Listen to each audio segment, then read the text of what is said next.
Something incredibly intriguing about the game of chess. As a kid, I had a portable chess set that I would carry around and try to get my friends to play, but they didn't want to spend the time that it took. They didn't want to learn what the pieces would do, and so we ended up playing checkers.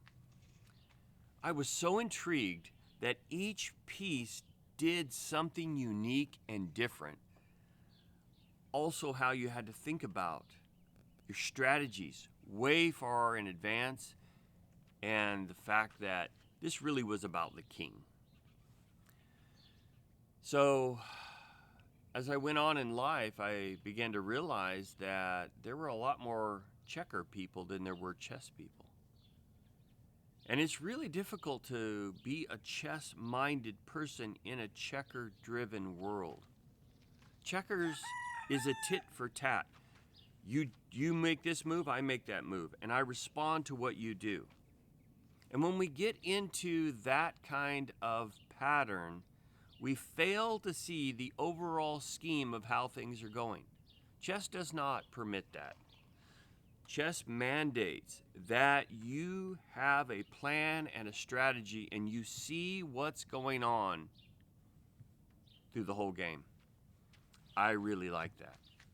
Because the tit for the tat, I'm going to respond to you because you did this, seems very childish. And I think you might agree. But it's easy to get stuck in that.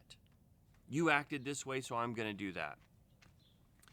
Today, the devotional talks about enemies. And it's incredibly important to know your enemy. I've been spending a little bit of time going back and looking at Sun Tzu, The Art of War. And I have a book, but you can get this in a PDF right online. And just going through and highlighting some things in here that I find that are incredibly intriguing. And one of the things that Sun Tzu says that I think that we need to really embrace is, he says, if you know yourself and you know your enemy, you can fight 100 battles. And I agree with that, is you definitely need to know yourself. And you don't know yourself by making an assessment of yourself. You know yourself, according to James, by looking into the perfect law of liberty. It becomes a mirror to your life. Now, the second thing is to know your enemy. And this is incredibly important. We've got to get this down because the scriptures are very, very clear. The other person is not your enemy. Now, the other person may be used by the enemy, but the enemy is the devil. You have got to know this. So, not only have I been looking at this, but I've been looking at this old book that was given to me by a friend on spiritual warfare. And it talks about how the enemy works. There's a passage in 1 Peter chapter 5, verse 8. It says, be sober and vigilant, because your adversary the devil, as a roaring lion, walking about seeking whom he may devour. Now, one thing to understand about a lion, since that's the illustration that he's using, is that a lion will roar so that he can establish his territory. It's like, this is my territory, and he uses fear to do that. Have you seen that? Has the enemy been roaring, instilling fear into people? But when he attacks, he doesn't roar. He's very subtle. So there's been fear that has been instilled, but he is now subtly working. He's taking individuals down. Do you see it? Do you see how it's operating? And we need to understand that people that have been turned by the enemy, we don't need to attack them. They need to be delivered. Now, not only is the enemy working, but I want to tell you that the Lord is working. If you know me at all, you'll know that I absolutely love the book of Daniel. But what I really like in the book of Daniel is chapter 10, because Daniel chapter 10 is a lot like Isaiah chapter 6, and it pulls back the veil and lets us see a bit into heaven. Daniel's been reading Jeremiah and trying to understand by the word of God what God says about the situation that they're in. They're in bondage there in Babylon, and it's, what is God saying? Because he told his prophet, I just need to understand this. And so in chapter 10, Daniel begins to pray. And he prays, according to verse 2, for 3 full weeks. So there he is in sackcloth and ashes, and he's praying for 3 full weeks. No answer.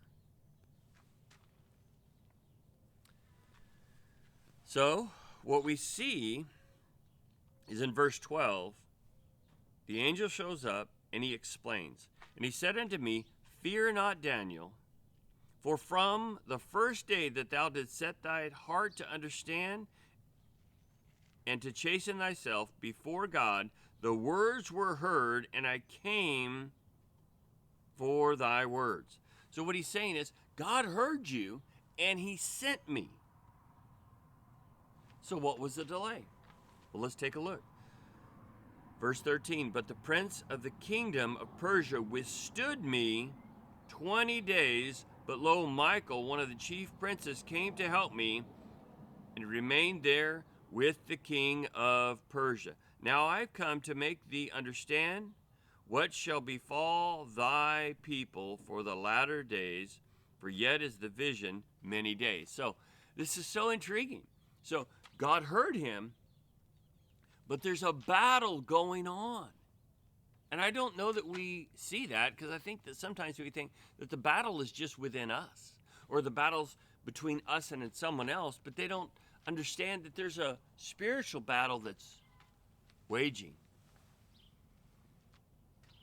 I think if we fully understood this, then maybe what would happen is that maybe we would pray like Daniel more. Maybe our prayers and our fasting would be way more engaged in this spiritual battle.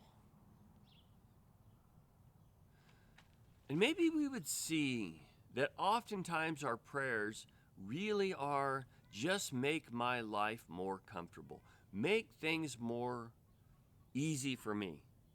Maybe we're actually living kind of a checkered kind of a life and not a chess life. What would happen if we spent more time in the Word of God? Well, we would see the overall strategy and the game plan. We would begin to understand how each piece operated. We would see that, when someone took out one of our pawns, it wasn't this rook over here that's the enemy, but it's the true opponent. Who's moving the pieces on the board? How are we being moved? Do you see how this is absolutely so critical?